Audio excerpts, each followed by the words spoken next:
Dismayado ang Department of Foreign Affairs sa desisyon ng Timor-Leste na hindi pagbigyan ang hiling ng Pilipinas na extradition kay dating Negros Oriental Representative Arnolfo Teves Jr. Pagpapakita raw ito ng kawalan ng tiwala ng Timor-Leste sa justice system ng Pilipinas na founding member ng ASEAN.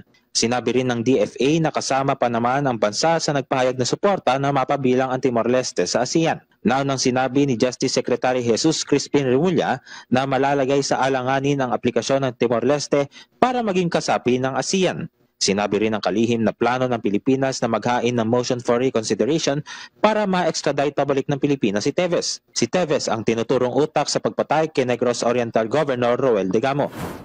Irerekomenda ng DFA sa Dutch government na huwag pagbigyan ng asylum na hiling ni dating presidential spokesperson Harry Roque. Sinabi ni Foreign Affairs Undersecretary Eduardo de Vega na walang panggigipit kay Attorney Roque. Ang masabi ko, pag tinanong kami, kasi ang mag-decide yan yung Netherlands. Pero kung tinanong yung opinion ng Philippine government, syempre papalabasin natin na may kaso at hindi siya politically oppressed. Kung magingin ng paliwanag yung Dutch government bago mag-desidido dyan, kailangan natin sabihin ang katotohanan na demokrasya ang Pilipinas.